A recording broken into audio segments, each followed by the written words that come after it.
Corona महामारी से अब तक दुनिया पूरी तरह उबरी भी नहीं कि एक नए वायरस ने डरा दिया है, जिसका नाम है मंकी पॉक्स। ये वायरस अमेरिका, कनाडा, ऑस्ट्रेलिया समेत 10 से ज्यादा देशों में फैल चुका है। चलिए आपको इस वायरस के बारे में सब कुछ बताते हैं। मंकी पॉक्स कितना कॉमन है? मंकी पॉक्स एक वायरस के कारण होता है, जो स्मॉल पॉक्स की फैमिली का ही एक वायरस है। ये सेंट्रल और पश्चिमी अफ्रीकी देशों के लोगों में ज्यादा देखने को मिलता है। इस वायरस के 2 मेन स्ट्रेन हैं, वेस्ट अफ्रीकन और सेंट्रल अफ्रीकन। अब बात करते हैं मंकी पॉक्स के लक्षणों की। शुरुआती लक्षणों में बुखार, सिर दर्द, सूजन, कमर दर्द और मांसपेशियों में दर्द शामिल है। बुखार होने पर त्वचा पर रैश हो सकते हैं, जिसकी शुरुआत अक्सर चेहरे से होती है, फिर शरीर के दूसरे हिस्सों में ये फैल जाता है। आमतौर पर हथेलियों और पैरों के तलवों पर ज्यादा होता है। रैश पर बहुत खुजली हो सकती है, दर्द हो सकता है।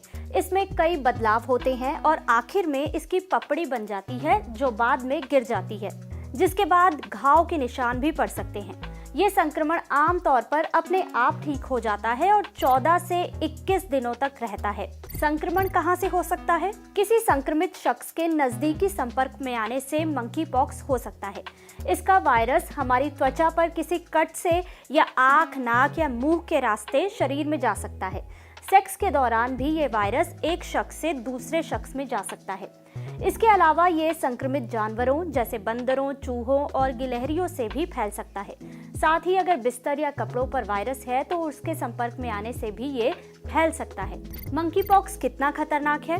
अब तक इस वायरस के ज्यादातर माइल्ड यानी हल्के मामले ही देखने को मिले हैं, यानी मरीज की हालत इतनी खराब नहीं होती। कई बार ये चेचक यानी चिकन पॉक्स जैसा होता है और कुछ ही हफ्तों में अपने आप ठीक हो जाता है।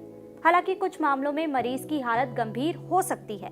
पश्चिमी अफ्रीका में इससे मौत होने के मामले भी दर्ज किए गए हैं। इस वायरस से जुड़ी एक और बात कही जा रही है कि इससे गे और बाइसेक्सुअल पुरुषों को ज्यादा खतरा है।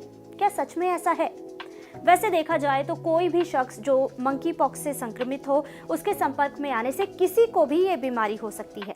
हालांकि ब्रिटेन की हेल्थ सिक्योरिटी एजेंसी ने कहा है कि ब्रिटेन और यूरोप में हाल फिलहाल में कई गे और बाइसेक्सुअल पुरुषों को इस वायरस से संक्रमित पाया गया।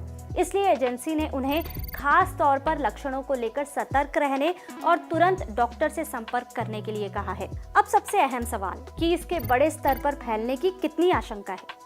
इसका जवाब जानने के लिए इस वायरस की हिस्ट्री समझना जरूरी है। दरअसल साल 1958 में सबसे पहले ये वायरस एक बंदर में मिला था। इसी वजह से इसका नाम मंकी पॉक्स पड़ गया। 1970 के बाद से 10 अफ्रीकी देशों में छोटे छोटे आउटब्रेक हुए हैं। 2003 में अमेरिका में इस वायरस के मामले सामने आए थे और ये पहली बार था कि अफ्रीका के बाहर मंकी पॉक्स के मामले देखे गए। वहाँ इंसानों में ये वायरस बाहर से लाए गए जानवरों से आया था। अमेरिका में उस वक्त कुल 81 मामले दर्ज किए गए थे और कोई मौत नहीं हुई थी। 2017 में नाइजीरिया में सबसे बड़ा आउटब्रेक हुआ था। यहाँ 172 मामले सामने आए थे और 75% पीड़ित 21 से 40 साल की उम्र के बीच के पुरुष थे। तो हम कह सकते हैं कि ये एक रेयर वायरल इन्फेक्शन है, जो आसानी से नहीं फैलता और आमतौर पर गंभीर रूप से बीमार नहीं करता। ये भी कहा जा रहा है कि बहुत बड़ी आबादी में इसके फैलने की आशंका कम है। और आखिर में बात कि मंकी पॉक्स का इलाज क्या है? मंकी पॉक्स के लिए अलग से कोई वैक्सीन नहीं है, लेकिन स्मॉल पॉक्स से बचाव के लिए लगाई जाने वाली वैक्सीन ही मंकी पॉक्स से भी 85% तक बचाव कर सकती है। इसके अलावा एंटीवायरल दवाइयों से भी मदद मिल सकती है। विश्व स्वास्थ्य संगठन ने चिंता जताते हुए कहा है कि मंकी पॉक्स के हाल में सामने आए मामले असामान्य हैं और ऐसे देशों में फैले हैं जहां पहले कभी नहीं हुए।